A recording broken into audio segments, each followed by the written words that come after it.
되었습니다. 우리 다 같이 자리에 일어나셔서 주님의 성령 기도해주세요. 찬양하심으로 하나님께 귀를 예배드리겠습니다.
사도신경으로 신앙 고백하시겠습니다. 전능하사 천지를 만드신 하나님 아버지를 내가 믿사오며 그 외아들 우리 주 예수 그리스도를 믿사오니 이는 성령으로 잉태하사 동정녀 마리아에게 나시고 본디오 빌라도에게 고난을 받으사 십자가에 못 박혀 죽으시고 장사한 지 사흘 만에 죽은 자 가운데서 다시 살아나시며 하늘에 오르사 전능하신 하나님 우편에 앉아 계시다가 저리로서 산 자와 죽은 자를 심판하러 오시리라. 성령을 믿사오며 거룩한 공예와 성도가 서로 교통하는 것과 죄를 사하여 주시는 것과 몸이 다시 사는 것과 영원히 사는 것을 믿사옵나이다. 아멘. 다 같이 자리에 앉으시고 찬송가 292장 찬양하겠습니다. 그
이번 주간에는 저희가 주기도문으로 함께 기도하는 주간입니다. 다 같이 주기도문으로 함께 기도하겠습니다. 하늘에 계신 우리 아버지여, 이름이 거룩히 여김을 받으시오며 나라에 임하옵시며 뜻이 하늘에서 이루어진 것 같이 땅에서도 이루어지리이다. 오늘날 우리에게 일용할 양식을 주옵시고 우리가 우리에게 죄 지은 자를 사하여 준 것 같이 우리 죄를 사하여 주옵시고 우리를 시험에 들게 하지 마옵시고 다만 악에서 구하옵소서. 내게 나라와 권세와 영광이 아버지께 영원히 있사옵나이다. 아멘. 봉헌하겠습니다.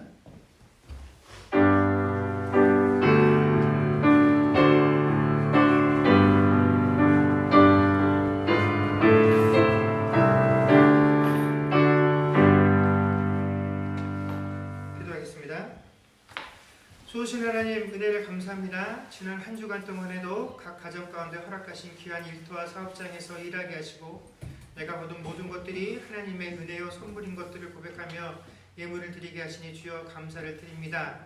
하나님, 10의 1조로 또 각종 감사의 제목으로 주저헌금으로 드려진 헌물 가운데 우리의 중심들이 온전히 드려지게 하여 주시옵소서. 하나님, 이제 한 해를 새롭게 마감하는 그런 시점에 우리가 서 있습니다.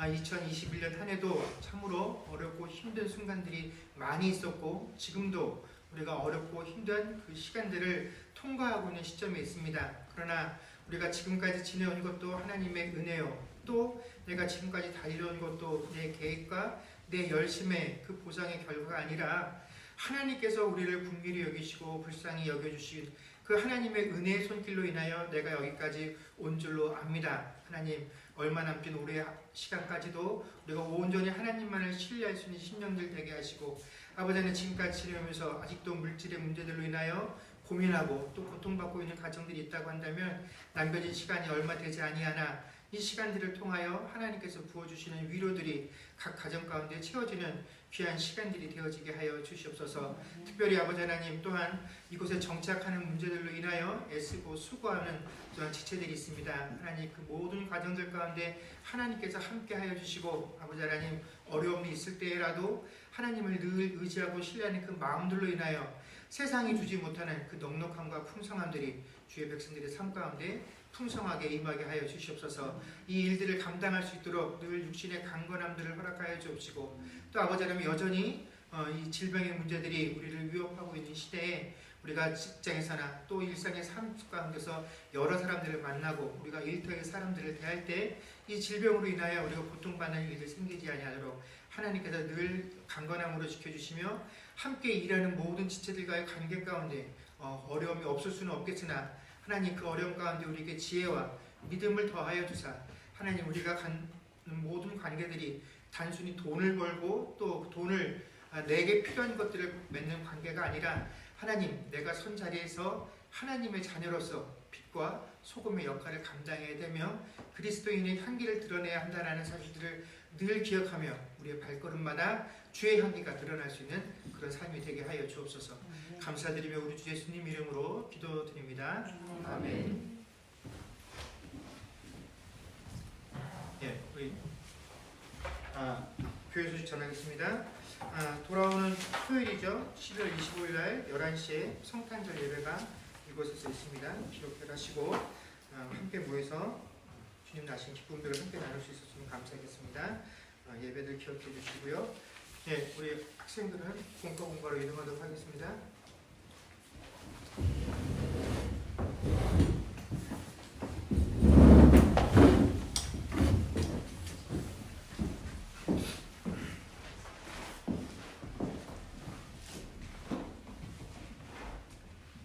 하나님 말씀 보겠습니다. 하나님 말씀은 다니엘 3장 13절에서 18절까지 말씀입니다.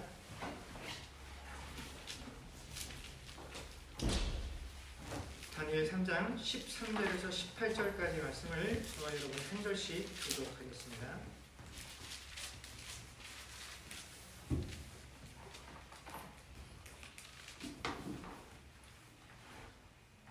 느부갓네살 왕이 노하고 분하여 사드락과 메삭과 아벳네고를 끌어오라 말하매 드디어 그 사람들을 왕의 앞으로 끌어온지라.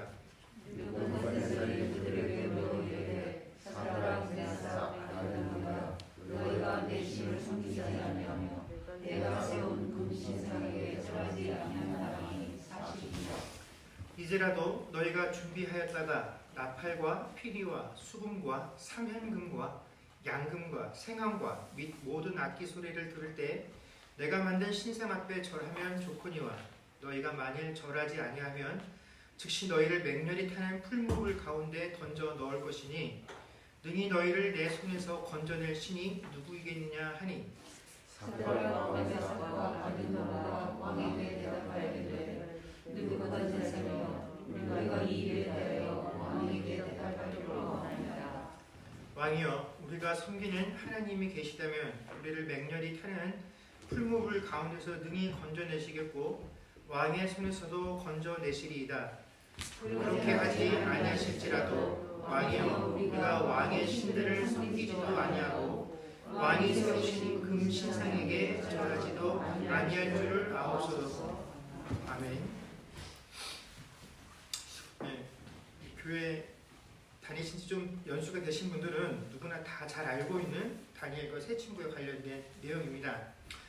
우리가 이 사건 바로 앞에 어떤 일들이 있었는지를 다 조금만 살펴보면 다니엘 2장에 보면 느부갓네살 왕이 한 꿈을 꾸게 되죠. 근데 그 꿈으로 인해서 굉장히 번민하게 되는데 이 꿈에 관련되어서 이 꿈을 해석해줄 그 박수와 술객과 전쟁이들을 불러서 왕이 내가 꿈을 하나 꿨는데 이 꿈 때문에 번민해서 잠을 이루지 못한다라고 자기 애로사항을 구합니다. 그랬더니 그 술객들이 왕의 이야기를 듣고 그러면 저희가 꿈을 해석해 드릴 테니까 꿈의 내용인지 뭔지 말씀해 주십시오 라고 청하죠. 그랬더니 왕이 그 꿈의 내용을 기억을 못하는 겁니다. 그래서 그들에게 명하기를 내가 무슨 꿈을 꿨는지 그 꿈의 내용도 마치고 그 꿈에 대한 해석도 해줘야 된다라고 이야기를 합니다. 그러자 술객들이 자신들이 가지고 있는 지식은 꿈의 내용을 들으면 그 꿈의 내용을 해석해 줄 뿐이지 당신이 꾼 꿈이 뭔지까지는 우리가 알 수가 없습니다 라고 이야기를 하자 왕이 뭐라고 합니까? 이 두 가지를 모두 충족시켜야지만 하고 그렇지 못하면 이 땅에 있는 모든 술객과 술사들과 박사들을 다 죽이겠다라고 선포를 합니다. 그러자 그 당시로 치면 아직 정식으로 일하는 사람이 아니라 교육생에 지나지 않았던 다니엘이 나서서 이 문제를 해결해 주게 되죠. 그래서 느부갓네살 왕이 이 다니엘을 통하여 하나님을 알게 되고 하나님을 찬양하고 이 다니엘의 능력이 대단한 것을 살피고 나서 다니엘의 온 지방을 다스리는 그런 사람으로 세우고 다니엘의 권위를 받아들여서 오늘 본문에 등장하게 되는 이 세 사람 사드락과 메삭과 아벳느고 역시 지방을 관장하는 관리로 임명을 하게 됩니다. 그런데 그 왕이 꾼 꿈 그 사건을 해몽해주고 해석해준 그 일이 얼마 지나지 않아서 느부갓네살 왕이 두라라고 하는 평지에다가 금신상을 하나 세우게 되지요. 그리고 그 금신상을 다 만들던 날 낙성식을 하면서 자기가 다스리고 있는 모든 통치 영역에 뭐라고 반포를 하냐면 내가 다스리고 있는 모든 제국 아래에 있는 관리들은 이 낙성식 날 여기에 모여서 어떻게 해요? 이 금신상에 절해야 된다라고 반포를 합니다. 그러면서 만약에 이 금신상에게 절하지 아니하면 맹렬히 타는 풀무불에 던져 넣겠다라고 공표를 하죠. 그리고 그날이 되었을 때 이 갈대아 사람들 중에 일부가 왕을 찾아가서 고하기를 왕이 내린 조서대로 행하지 않는 사람들이 있습니다. 어떻게 할까요? 그랬더니 왕이 잡아와라 해서 지금 이 사드락, 메삭, 아벳느고 세 사람이 왕 앞에 끌려오는 것이 그래서 그 왕과 대화하는 내용이 오늘 저희가 읽은 본문의 내용입니다. 여러분 이 바벨론에 의해서 이스라엘이 멸망하기 직전까지 이스라엘 백성들의 신앙의 중심은 성전이었습니다. 이 성전에서 이스라엘 남자들이 제사 지내고 또 함께 하나님 앞에 모여서 절기를 지키는 것으로 이 이스라엘의 종교 행위가 진행이 되어졌었는데 그렇기 때문에 그 당시에 이스라엘 백성들의 신앙의 중심점은 누구였냐면 제사장들이었죠. 제사장들이 그 신앙을 주도해 나가는 역할들을 했었습니다. 그러다가 이 성전이 파괴가 되어지니까 더 이상 이 유대인들 신앙의 구심점을 가지고 이들에게 신앙을 푸시할 만한 그런 존재들이 사라지게 되었습니다. 그래서 이 포로 시기에는 성전과 제사장들이 아닌 새로운 유대인들의 신앙의 구심점이 필요하게 되는데 그것이 뭐였냐면 바로 율법입니다. 그래서 이 율법을 기록하고 율법의 내용이 무엇인지를 풀이하고 가르치는 그런 역할들을 했었던 율법사들과 서기관들이 이때부터 이스라엘 그 종교의 중심으로 떠오르게 됩니다. 물론 이 율법이라는 것은 성전이 있던 그 시기에도 중요한 것으로 여겨지고 이스라엘 백성들이 지키기 위해서 애쓰던 것들이었지만 이제 성전이 없어지고 뭐 할 수 있는 상황이 되지 않게 됐습니까?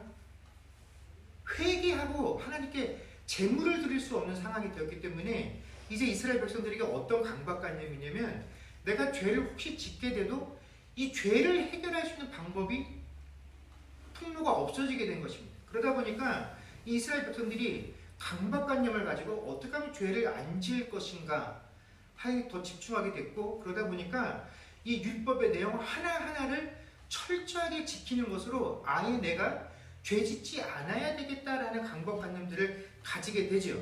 그래서 더욱더 그 율법의 한 문자, 토시 하나하나에 집중하게 되는 이유가 바로 이런 것 때문에 그렇습니다. 그래서 우리가 다니엘 1장에 보면 다니엘과 세 친구가 왕의 술객이 되려고 하는 사람들에게는 좋은 음식들을 대접했음에도 불구하고 그 음식을 거절하고 채식을 하겠다고 했었던 이유, 또 오늘 본문에 보는 것처럼 이 사드락과 메삭과 아벳느고가 끝끝내 그 신상에게 절을 하지 않겠다고 하는 이 모든 행위들은 뭡니까? 율법이 규정하고 있는 그 내용에 철저하게 순종하기 위해서 그들이 이것들을 거절했다라는 것이죠. 그러므로 오늘 저희가 이 본문을 대하면서 메삭과 사드락, 아벳느고 이 세 사람이 당하는 이 모든 고통의 출발점은 어디에 있습니까? 하나님 말씀의 순종. 바로 이 결과가 지금 이들이 당하고 있는 어려움의 이유다라는 것입니다. 이 어려움은 믿음대로 산 결과로 인해서 그들에게 닥쳐졌다라는 것이죠. 여러분, 우리가 신앙생활하면서 자주 겪게 되는 난제 중에 하나가 뭐냐면 우리가 하나님 말씀에 순종해서 하나님 뜻대로 살면 이 땅을 살아가면서 모든 것이 형통하고 복을 받을 것이다 라고 생각들을 하지만 이 땅에서 우리가 하나님 말씀에 순종하여 산다라고 할지라도 우리의 삶에 언제나 평안함과 형통함으로 보상이 주어지지는 않는다라는 것입니다. 오늘 본문만 보아도 이들이 율법에 따라서 그 율법에 철저하게 순종하려다 보니까 이방신에게 절하지 않으려 했던 것이고 이방신에게 절하지 않으려고 하니까 어떻게 해요? 풀무불에 들어가야만 하는 그런 상황에 직면하게 되었다라는 것입니다. 여러분, 우리는 이 세상을 살아가면서 동시에 하나님 백성으로 이 땅을 살아가기 때문에 이 세상의 가치와 하나님 나라의 가치 이 두 가지 모두를 소유하고 또 따르며 살아가고 있습니다. 다행히 우리 삶의 대부분의 영역에서는 이 두 가지 법칙이 큰 충돌함이 없이 우리가 살아가게 됩니다. 그런데 결정적인 순간에 꼭 이 두 가지 법칙이 우리의 삶에서 충돌하게 되는 순간들이 닥쳐오게 되고 그럴 때 비로소 우리는 내가 어디에 속한 사람인지를 선택해야 하는 그런 순간들을 대면하게 된다는 것입니다. 우리가 그렇죠. 이 팬데믹이 시작되기 전까지 우리의 삶은 그렇게 하나님의 가치와 세상의 가치가 충돌하지 않고 그냥 두리뭉실하게 잘 섞여서 적당히 어느 정도 지키고 넘어가도 크게 흠잡히지 않을 그런 삶을 살아가고 있었습니다. 그러다가 갑자기 이 팬데믹이 덮치게 되면서 우리에게 너무나 처절하고 철저하게 네가 세상을 따라 살 것인지 하나님 가치를 따라 살 것인지 우리에게 그 삶의 기준을 강요하는 그런 시기를 우리가 맞이하게 되었고 이제 그 시간들을 통하여 정말로 우리가 중요하게 생각하는 것이 무엇인지 내가 정말로 순종하고 따르고 목숨을 내어서라도 지키기를 원하는 가치가 무엇인지를 우리가 선택해야 하는 그런 상황으로 내몰리게 되었다라는 것입니다. 그래서 우리는 우리 삶 속에서 하나님의 가치와 세상의 가치가 충돌하는 이런 상황들을 직면하게 될 때 왜 이런 일들이 우리에게 벌어졌고 과연 이 사건을 통해서 우리가 무엇을 보아야 하는지 그 감추어진 원리들을 제대로 파악할 수 있어야 합니다. 여러분, 오늘 이 본문에 등장하는 사건만 해도 그렇죠. 왕은 분명히 자기가 통치하는 모든 영역의 백성들에게 뭐라고 공표를 했냐면 그 낙성식 날 악기가 울릴 때 신상에게 절하지 않는 사람은 어떻게 한다고 발표를 했습니까? 모두 풀무불에 넣어서 죽이겠다라고 발표를 했습니다. 자, 이렇게 발표를 했음에도 불구하고 왕의 명을 어긴 이 다니엘의 세 친구를 어떻게 합니까? 왕의 명령을 어겼으니까 왕 앞으로 끌고 올 필요가 없죠. 그냥 풀무불에 던져버리면 됩니다. 이게 왕이 백성들에게 한 약속이죠. 그럼에도 불구하고 왕은 그들을 죽이지 않고 어떻게 합니까? 자신의 앞으로 끌어다가 놓고 회유하고 있습니다. 기회를 다시 한번 줄게. 잘 생각해봐. 이제라도 너희가 마음을 고쳐먹으면 살려줄게. 그저 자신에게 정한 법칙에 따라서 이들을 판단하면 그만인데 왕은 그렇게 하지 않고 있다는 것이죠. 바로 이 상황들을 통해서 우리가 바로 깨달아야 하는 것은 뭐냐면 이 왕이 실제로 원하는 것이 무엇이냐 하는 것입니다. 이 왕이 내가 내린 명령은 이것이야. 그러니까 너희는 내 명령에 절대적으로 복종을 해야 돼. 내 명령에 복종하는 그 복종의 태도들을 통해서 왕으로서의 나의 권위를 챙길 거야 하는 게 이 왕의 목적이 아니다라는 것입니다. 왕은 자신의 권위를 세우는 게 목적이 아니라 자신이 세운 신상에게 이들이 절하게 하는 것이 목적이다라는 것입니다. 왕의 권위, 왕이 세운 법, 이 법을 지키게 하려는 것이 목적이었다면 누구라도 예외 없이 법을 어기는 순간에 그 법에 합당한 벌을 주면 그만입니다. 그럼 이제부터 그 사람들은 다 그 법을 따르겠죠. 그러나 왕은 자신의 권위를 세우거나 이 사람들을 죽이는 게 목적이 아니라 내가 세운 신상에 모든 사람이 절하게끔 하는 것, 바로 그 이방신에게 절하게끔 만드는 것, 이것이 왕의 목적이기 때문에 죽이지 않고 회유하고 또다시 기회를 준다라는 것입니다. 여러분, 이게 우리가 살아가고 있는 오늘날 세상에서 겪는 모든 삶의 문제들의 본질이다라는 것입니다. 우리가 삶에서 대면하게 되는 여러 가지 삶의 문제들, 이게 때로는 법률의 문제인 것 같고 어떤 때는 도덕과 정의와 경제와 관련된 문제인 것 같은데 사실 그 내면을 들여다보게 되면 그 본질은 우리가 정의를 바로 세고자 하는 싸움도 아니고 도덕을 지키고자 하는 싸움도 아니고 그 본질은 뭡니까? 하나님께 불순종하고 공중 권세 잡은 그 사단의 가치에 그가 세운 논리에 머리 숙이게끔 하는 게 우리가 삶에서 대면하고 있는 이 모든 삶의 어려움의 본질적인 내용이다라는 것입니다. 그래서 우리가 살면서 야 이거 어려운데 되지 않는 건데 근데 어떤 삶의 통로가 생겼어요. 한 번 더 기회를 줄게.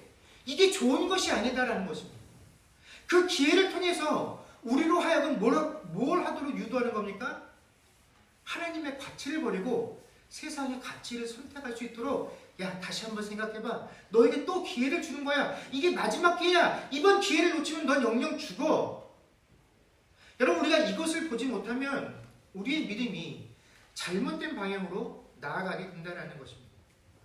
여러분 오늘날 기독교 안에 팽배해 있는 우리가 알고 있는 우리가 바라는 믿음의 본질은 뭐냐면 내가 확신을 가지고 믿기만 하면 내가 하나님 앞에 참되고 바른 것을 구하기만 하면 하나님께서 나의 간구를 들어주시고 평안하고 형통한 삶으로 인도하여 주실 것이다 라는 이 신념이 마치 우리의 올바른 믿음인 것처럼 생각을 하고 신앙생활을 한다는 것입니다.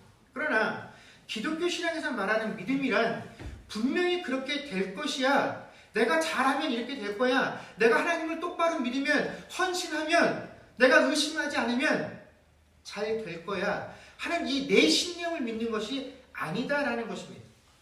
많은 사람들이 내가 열심을 내고 최선을 다하고 그러면 하나님께서 내 중심을 보시고 결국에는 모든 것이 다 형통되는 방법으로 인도해 주실 것이다 라고 믿기 때문에 신자들이 신앙생활하면서 내가 얼마나 확신을 가지고 있느냐 하는 거에 집중을 한다는 것입니다.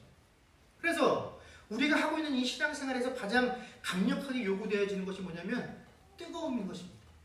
얼마나 뜨겁냐, 얼마나 뜨겁게 신앙생활 하느냐. 그래서 우리는 미지근하는 것을 싫어합니다. 기왕 할 거면 뜨겁게 미치듯이 해야 된다라고 우리는 생각을 하죠.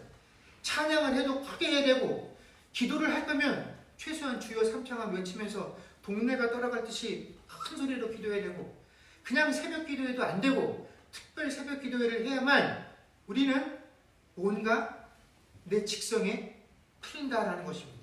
그러면서 그 과정에서 우리가 절대로 해서는 안 되는 것은 안 되면 어떻게 하지? 하는 이런 식의 의심, 또 무조건 내가 믿고 하면 하나님께서 들어주셔 라고 하는 이런 초긍정적인 생각을 해야 된다라고 우리에게 무언의 압력들을 가합니다. 근데 그럼에도 불구하고 내가 원하는 결과가 나오지 않고 우리가 바랬던, 우리가 작정했던 결과들이 우리에게 돌아오지 못하면 우리는 그 책임을 다 누구에게 돌립니까? 너에게 돌립니다. 네가 의심했기 때문에. 우리는 다 믿고 기도했는데 네가 우리를 따라오지 못해서, 네가 온전하게 믿지 않았기 때문에 라는 식으로 누군가의 책임을 묻게 된다는 것입니다. 그래서 이런 신앙은 언제나 자기 자신의 감정이 얼마나 뜨겁게 하느냐, 여기에 집중을 하고 나 자신을 뜨겁게 하는데 우리 신앙 활동들을 다 집중하게 된다는 것입니다. 그러나 성경이 말하는 믿음은 그런 것이 아니죠. 여러분, 오늘 본문만 보아도 사드락과 메삭, 아벳느고가 오늘날 우리가 생각하는 것처럼 뭔가 뜨거움을 가지고 이 왕 앞에 담대하게 섰던 모습을 보이지 않는다라는 것입니다. 자, 왕이 그들에게 회유하고 협박합니다. 마지막 기회야. 풀문불에 들어가기 싫지? 그러면 한 번만 절해. 그럼 살려줄게. 이런 이야기를 들을 때 우리가 가지고 있는 뜨거움이라면 어떻게 반응해야 됩니까? 왕이시여, 더 이상 우리에게 언급하지 마십시오. 야, 왕이 우리를 이렇게 회유하니 안 되겠다. 우리가 자진해서 저 풀문불로 뛰어들자. 내가 먼저 들어갈 테니까 너희는 내 뒤를 따라라. 해야 우리가 생각하는 그런 뜨거움을 가지고 있는 신앙인들의 모습이죠. 이 세 사람은 지금 자신들이 겪고 있는 이런 시련과 박해들을, 그래, 신앙생활 하면서 이런 시련과 박해쯤은 당연히 받아줘야지, 이것을 신앙인으로서 겪게 되는 마치 훈장과 같이 여기지도 않았다라는 것입니다. 또 그 순간에 우리가 하나님의 말씀에 순종하며 살았으니까 비록 당장 어려움이 닥쳤을지라도 하나님께서는 결국에는 우리를 살려주실 거야 하는 낙관적인 미래에 대한 확신을 가지고 있지도 않았다라는 것입니다. 자신을 회유하고 협박하는 왕을 상대로 그들이 뭐라고 대답을 합니까? 17절에 보면, 왕이여, 우리가 섬기는 하나님이 계시다면 우리를 맹렬히 타는 풀물불 가운데서 능히 건져내시겠고 왕의 손에서도 건져내시리이다. 아멘. 여러분, 이제 풀무불에 던져져서 죽임을 당해야 하는 이 세 사람에게 있어서 살 수 있는 방법은 무엇입니까? 풀무불에 들어가지 않아야 살 수 있는 것입니다. 그런데 이 세 사람의 대답은 하나님께서 자신들을 풀무불 가운데로 들어가지 않게 해주실 것이다 라는 것이 아니라 뭡니까? 풀무불 가운데서 어떻게 해요? 능히 건져내시겠고 왕의 손에서도 건져내실 것이다 라는 것입니다. 근데 여러분 아십니까? 풀무불하고 왕의 손에서 건져냄을 당하는 유일한 방법은 뭐겠습니까? 이 세 사람이 죽는 것밖에 없습니다. 죽는 것 외에는 방법이 없습니다. 여러분, 이 사람들이 살아있는 한, 살아서 하나님의 이 말씀에 순종하기 위해서 나는 저 신상에게 죽어도 절할 수 없습니다 라는 그 믿음을 지키려고 하는 한 그들은 어떻게 합니까? 살아있는 내내 왕에게 풀무불에 넣을 거야 라고 하는 위협에 놓여 있을 것입니다. 지금 들어가지 않는 것 뿐이지 언젠가는 어떻게 해요? 풀무불에 들어가게 되어 있다라는 것입니다. 이 풀무불의 위협으로부터 벗어날 수가 없습니다. 그래서 풀무불에 들어가지 않겠다라고 이 세 사람이 한 번도 기대한 적이 없습니다. 그들은 자신의 운명을 풀무불에 들어가는 것으로 아예 작정을 하고 있죠. 그거 외에는 답이 없다라고 생각을 하고 있습니다. 그래서 어떻게 해요? 풀무불에서 능히 구원해 주시겠다라는 것입니다. 여러분, 풀무불에서 능히 구원해 주신 것이 무엇입니까? 육체적으로 다시 살아나는 것이 아니라 내가 육체는 죽어도 내 영혼이 하나님 앞에 구원을 받게 될 것이다라는 그 구원에 대한 믿음인 것이지, 내가 그 풀무불 안에 들어가서도 죽지 않고 살아 돌아오겠다라는 그런 믿음이 아니다라는 것입니다. 그들은 내가 죽지 않겠어, 꼭 살겠다라는 의지를 가지고 있었던 것도 아니고, 그 안에 들어가도 하나님께서 나를 지켜서 살려주실 것이다라는 확신을 가지고 있었던 것도 아닙니다. 이것이 이 세 사람의 믿음의 실체죠. 그런데 우리는 이 땅을 살아가면서 우리 믿음의 가치를 이 땅에서 중요하게 여기는 그런 것으로 보상받는 것, 어떤 세상적인 것으로 인정받는 것으로 우리 믿음의 가치를 판단하려고 합니다. 그래서 우리가 신앙생활하면서 이 세 사람의 이야기에 큰 매력을 받는 이유도 그들이 풀무불에 들어갔는데 죽지 않고 살아나왔기 때문입니다. 죽지 않고 살아나왔다는 것이 이 사람들을 특별하게 만들어 보입니다. 이 사람들이 가지고 있는 믿음의 실체는 나하고는 뭔가 좀 다른 특별한 믿음, 어떤 어려움이 닥쳐도 하나님께서 무조건 살려주실 것 같은 그것이 보장되어 있는 믿음인 것 같기에 그 사람들의 믿음에 대해서 우리가 관심을 가지고 그런 믿음들을 닮아가려고 하죠. 그러나 실제로 이 세 사람이 원한 믿음은 살고자 한 것이 아닙니다. 특별한 취급을 받고자 하는 것도 아니죠. 그저 그들은 말씀에 순종하기를 원했고, 그 순종의 결과가 죽음이다라고 한다면 그 죽음 자체를 그냥 받아들이는 것입니다. 내가 하나님 말씀대로 살다가 죽었다라는 그것이 내 인생이 실패한 증거가 아니고 내 신앙이 실패한 증거가 아니다라는 것입니다. 내가 믿음대로 살다가 죽었다라는 그 자체가 하나님께 버림받은 것으로 여겨지지 않는다라는 것입니다. 믿음대로 살다가 그 말씀에 순종하기 위해서 내 목숨을 잃은 그 상황이 하나님께서 나를 구원하신 사건이요, 하나님의 능력이 내 삶에서 드러난 사건으로 인식을 하고 있다라는 것입니다. 이것이 그 세 사람이 가지고 있었던 믿음의 실체다라는 것이죠.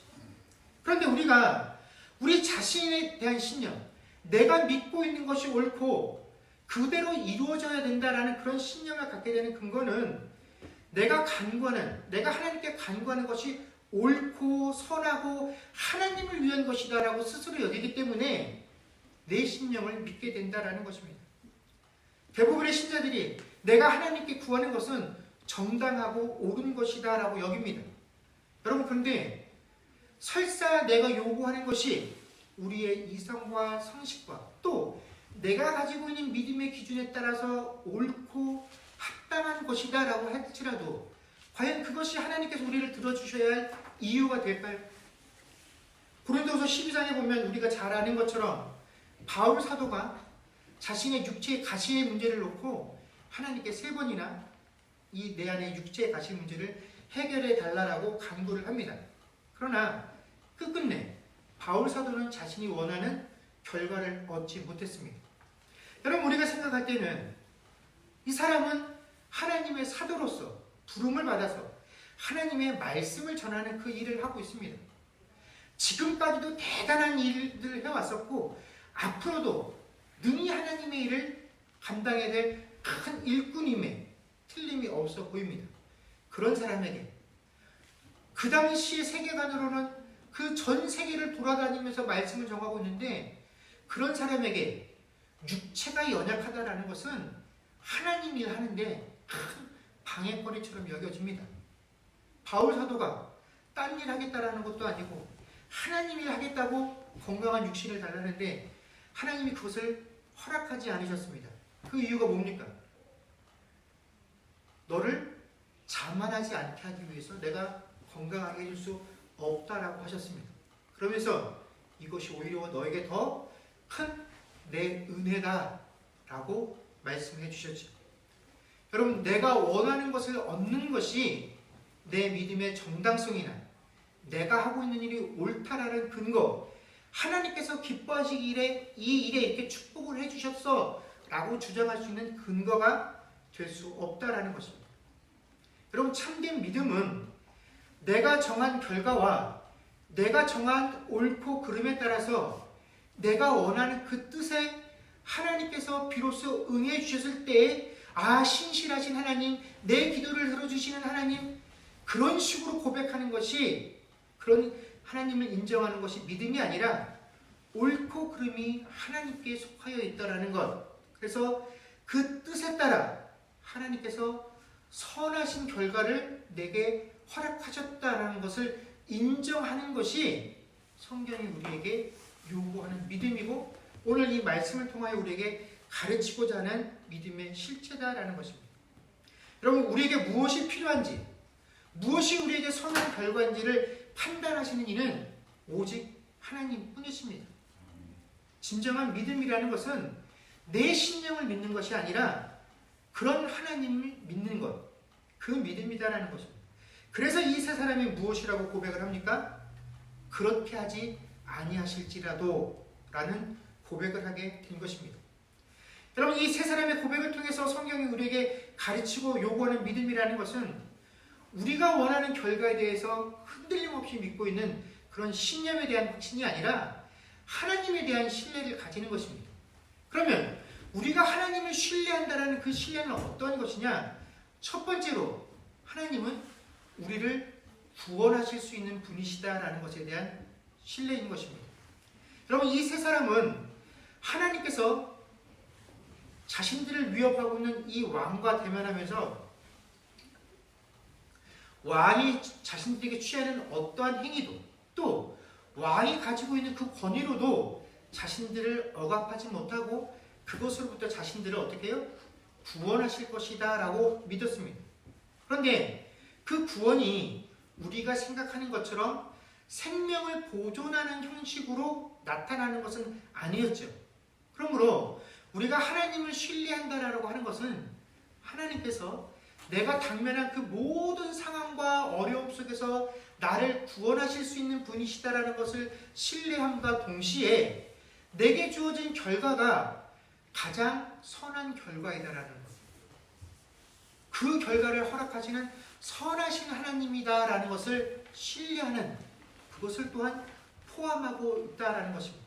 그래서 우리가 하나님을 향해서 그렇게 하지 아니하실지라도 라는 이 고백은 결국 내 간절함과 내 계획으로 하나님의 계획과 하나님의 능력, 그것을 제한하지 않겠다라는 것이 그렇게 하지 아니하실지라도 라는 고백의 참 의미인 것입니다.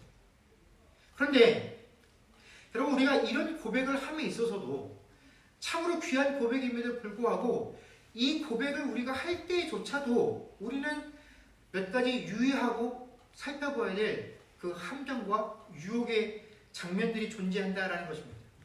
많은 경우에 우리가 하나님께 뭔가를 놓고 간구할 때 그렇게 하지 아니하실지라도 라는 간구들을 씁니다. 그런데 이 고백이, 이 표현이 하나님께서 내가 이런 간구를 할 때 나의 이 간구를 거절하실 수 없도록 만드는 일종의 공식처럼 우리가 사용할 때가 있다라는 것입니다.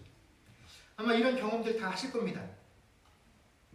자녀들이 혹은 나와 친한 누군가가 나에게 와서 부탁을 할 때, 야, 나 이거 필요해, 좀 도와줘. 근데 그렇게 안 해줘도 괜찮아. 뭐 네 형편이 안 되면 어쩔 수 없지. 이 말을 들으면 여러분 어떻습니까? 정말로 내 형편이 안 돼서 그 부탁을 들어주지 못함에도 불구하고 안 들어줘도 괜찮아. 그 말 한마디 때문에 어떻습니까? 내 마음이 굉장히 부담스럽다라는 거죠. 특히 자녀들이 이렇게 말하면 그렇죠. 정말 우리 형편상 지금 당장 이걸 해줄 수 없는데 자녀들이 그것을 부탁하면서, 근데 엄마, 아빠 뭐 허락하지 않으면, 우리 형편이 안 되면 안 해줘도 괜찮아요. 그러면 진짜로 형편이 안 돼서 못 해주지만 부모 마음은 몇 배로 마음이 아프고 무겁다라는 거죠. 아마 이런 경험들을 해보셨을 것입니다. 우리가 하나님께 이런 식으로 이 고백을 사용한다라는 것이죠. 하나님, 안 들어주셔도 뭐 전 괜찮습니다. 그렇지만 전 이게 필요합니다. 그때 이 표현은 어떤 것을 내포하고 있습니까? 내가 이렇게까지 하는데 하나님이 안 들어주시겠어? 근데 이런 마음을 품고 이 고백을 한다라고 한다면 이미 그 고백 속에서는 어떠한 경우도 하나님께서 들어주시지 않을 수도 있다라고 하는 그런 가능성은 전혀 염두에 두고 있지 않다라는 것입니다. 무조건 하나님은 내가 원하는 것 들어주시는 분이야. 그 표현을 돌려서 하나님 그렇게 안 해주셔도 전 괜찮지만 전 이게 필요합니다. 만약에 우리가 이런 마음을 품고 이런 식으로 이 고백을 사용한다라고 한다면 이것은 이 세 친구가 썼던 그 의미와는 분명히 다른 것이죠.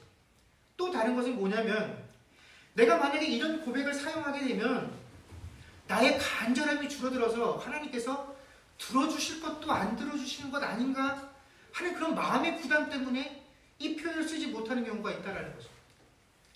여러분, 우리 가족 중에 내 사랑하는 가족이 심각한 병에 걸렸습니다. 하나님께 기도해서 어떻게든지 이 가족을 살리고 싶습니다. 어떻게 하든지 이 병을 깨끗하게 고치고 싶고 완벽하게 씻음받고 싶습니다. 그래서 하나님께 무조건 꼭 살려주세요. 하나님 무조건 낫게 해주세요. 다시는 이 질병의 문제로 고통받지 않게 해주세요. 라고 기도하고 싶은데 그래도 명색이 신자이기 때문에 내가 지금까지 신앙생활부터 배운 것이 있기 때문에 신자는 그렇게 정해놓고 기도하면 안 된대. 모든 것은 하나님께 달려있습니다. 하나님 하시는 대로 저는 받아들이겠습니다. 라고 고백을 해야 된대. 라고 배웠기 때문에 우리의 마음속에서 나는 정말로 내 마음은 간절하게 내 가족을 살리고 싶은데 이 병 낫게 해달라고 무조건 땡깡을 피우고 싶은데 그렇게 못한다라는 것입니다. 그런데도 마음속에 일말 정말로 하나님 살려주시려고 했는데 고쳐주시려고 했는데 하나님 그렇게 아니하실지라도 저는 괜찮습니다 라고 고백을 하면 그래? 나는 살려주려고 했는데 네가 그렇게 말하니까 그래 알았다. 네 믿음이 크구나. 안 살려주겠다. 난 고쳐주려고 했는데 네 믿음이 크구나. 안 고쳐주겠다 하시면 어떻게 하지? 하나님의 주권보다 내 입술에서 나오는 이 말의 힘이 더 크다라고 밀어넣어서 이 고백을 못할 때가 있다는 것입니다.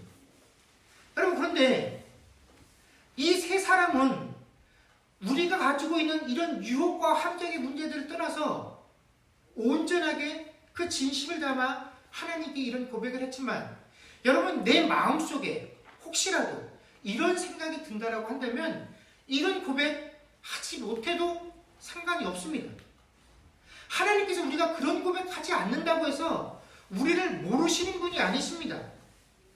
그저 나를 돋보이게 하고 신자로서의 어떤 책임감을 느끼기 위해 또 하나님에게 어떤 의무감을 부여하기 위한 공식으로 이런 표현을 쓰는 것보다는 차라리 쓰지 않는 것이 더 나을 수 있습니다.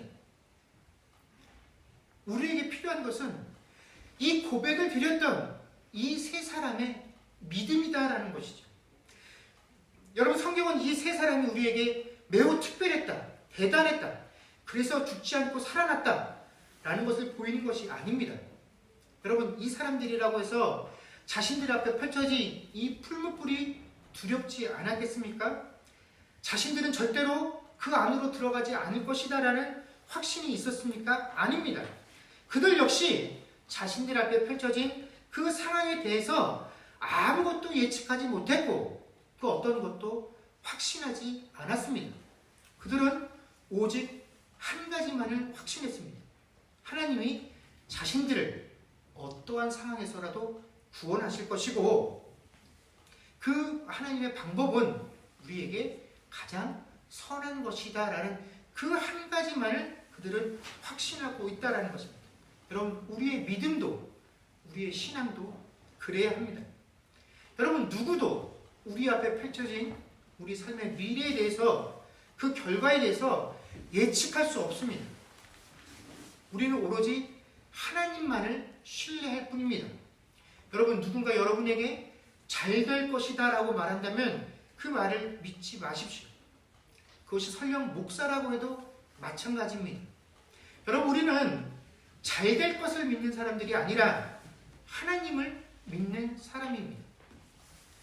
우리에게 당면한 이 시대와 상황 속에서 오직 하나님만이 우리를 구원하실 능력이 있으신 분이고 그 하나님께서 우리에게 베푸신 그 상황, 그 방법이 가장 선하신 것임을 믿을 수 있을 때 우리는 그렇게 하지 아니하실지라도 라는 이 고백을 할 수 있다라는 것입니다. 여러분, 이제 2021년이 마무리되어져 가고 있고 2022년이 우리 앞에 닥쳐옵니다. 그러나 우리가 매년 한 해를 정리할 시점에 또 새로운 한 해를 시작하고 준비해야 될 시점에 느끼는 것은 내년이라고 해서 뚜렷하게 지금보다 더 좋아질 것이다 라고 확신할 만한 것이 없다라는 것이죠. 과연 이런 상황 속에서 우리는 무엇을 신뢰하고 한 해를 마무리하고 새로 다가오는 한 해를 준비해야 될 것이냐? 그것은 하나님밖에 없다라는 것입니다. 그리고 그 하나님은 어떠한 상황 속에서도 우리를 구원하실 수 있는 분이시고 내가 아무리 납득되어지지 않고 받아들여지지 않는 것이 그런 상황이고 그러한 결과고 그러한 방법이다라고 할지라도 그것이 나에게 가장 선한 것이다 라는 사실을 신뢰할 때 우리는 하나님 자녀로서의 은혜들을 누리며 살아갈 수 있을 것입니다. 아멘. 여러분, 우리에게 닥쳐오는 이번 한 주간에도 오직 그렇게 하지 아니하실지라도 라는 이 고백을 가지고 하나님만 신뢰하며 살아갈 수 있는 여러분과 제가 될 수 있기를 주의 이름으로 간절히 축원합니다. 아멘. 기도하겠습니다. 그렇습니다. 주님, 우리에게 닥쳐진 모든 상황과 형편들, 우리가 간절히 바라고 원하고 소망하고 해결되어지기를 원하는 문제들, 그러나 그것들이 내 뜻대로 해결되어지지 않고 또 진행되어서 가지 않기에 우리는 그 상황들을 바라보면서 또 낙심하고 절망하게 됩니다. 그럴 때 우리 주변에서 아니야, 참고 잘 되면, 무조건 우리가 믿으면, 의심치 아니하면 하나님께서 모든 것들을 이루어질 것이다 라고 말하는 그 말은 믿음이 아닙니다. 우리는 잘 될 것을 믿는 것이 아니라 하나님을 믿는 것이고 그 하나님은 우리가 풀무불에 들어가지 않도록 막아주시는 분이 아니라 풀무불 속에서 우리를 구원하시는 하나님이시고 나를 두렵게 하는 그 모든 것들을 만들어 놓은 왕으로부터 나를 구원하시는 그 하나님이십니다. 그러면 어떻게 됩니까? 그 세 사람은 죽는 것 외에는 그 풀무불과 왕으로부터 구원받을 수 없다라는 것입니다. 처음부터 이 세 사람은 살기를 바랬던 적이 없었습니다. 내가 당면하는 최악의 순간도 최악이 아니요 하나님께 버림받은 것이 아니요 그 최악이 하나님께 구원받는 하나님의 능력인 것을 알았기에 그들은 그 순간마저도 하나님을 신뢰하고 있었습니다. 그것이 바로 그렇게 하지 아니하실지라도 라는 그들의 고백입니다. 하나님, 이것은 하나님에게 부담감을 주려는 고백이 아닙니다. 정말로 우리에게 주어진 그 어떠한 상황과 그 어떠한 조건이 되었든 하나님의 그 상황 속에서 나를 구원하시며 하나님께서 허락하신 그 상황, 그 모든 것들이 비록 풀무불 속이라고 할지라도 그것이 하나님이 나를 구원하시는 방식이다라는 것을 아는 것입니다. 하나님, 여전히 어렵고 힘들지요. 개선되어질 기미가 보이지 아니합니다. 그러나 이 상황조차도 하나님께서 나를 구원해 가시는 순간이며 하나님께서 허락하신 구원의 능력인 것을 믿고 하나님을 인하여 위로받으며 힘을 얻을 수 있는 그런 한 주간 되게 하여 주옵소서. 감사드리며 우리 주 예수님의 이름으로 기도드립니다. 아멘. 하나님의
우리 주 예수 그리스도의 은혜와 하나님 아버지의 크신 사랑과 성령님의 교통하심과 충만케 하는 역사가 이제 그렇게 하지 아니하실지라도 라는 고백으로 살기로 고백하는 주의 백성들과 그들의 가정과 사업과 자녀들과 미래와 이 교회 위에 이제로부터 영원토록 함께 있을지어다. 아멘.